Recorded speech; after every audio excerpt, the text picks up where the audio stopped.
In the last lecture, we learned how we can retrieve our route params. That's awesome, and this is super important and something you will probably use a lot. Now, there are more things you can add to your URL though.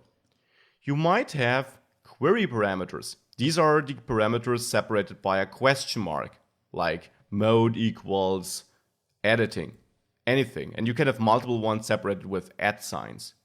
The question now is how can you pass them using Angular links, router links, and how can you then retrieve them?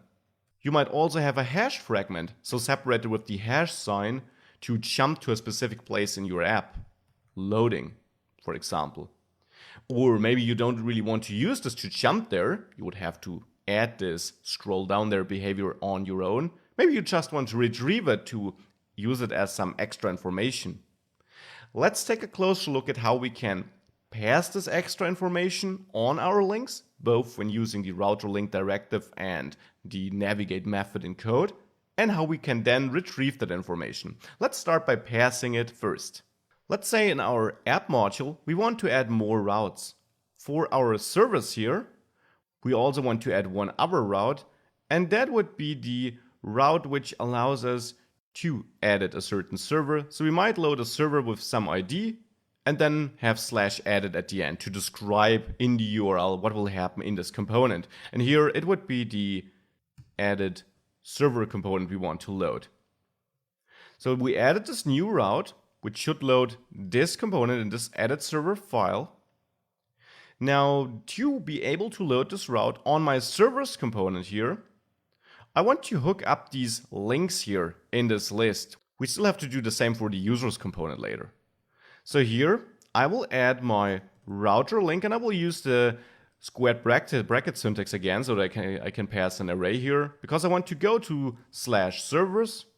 Then let's say server with ID 5. We will soon learn how to make this more dynamic. And then also add it. So this is this newly created route I want to call in this case. If we save this and we go to servers and click on this, you see we loaded service 5 added, and the same for every link, of course. Again, I will change this soon. Now let's say we also want to have some query parameter deciding on whether we are allowed to edit the server or not. So we want to add this question mark, and we don't do it by adding question mark equals something here as another element in this array. Instead, when using a link in a template, we add a new property of this router link directive. We can bind to the query params property. Now, query params, and that's important, is not a new directive. It's just another bindable property of the router link directive. And here we have to pass a JavaScript object. And on query params, we can now define key value pairs of the parameters we want to edit. So for example, say allow edit here and set this to 1. Now let's see what happens if we now click this link. If we now click any link here, you see we have question mark allow edit 1 here. So that's this key value pair we set up in this object. And of course, you could have more key value pairs here, which would then be separated with the and sign in between in your link. So that's the query params property. We also have the fragment property, and that is only fragment because you may only have one fragment. Here, you could simply pass a string with single quotation marks, or therefore omit the squared brackets and set this to, let's say, loading.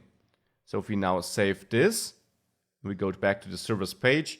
Now you see we have hash loading at the end. This is how you can add a fragment. So super easy to add in our router link here in our template. Let's now see how we can do the same programmatically.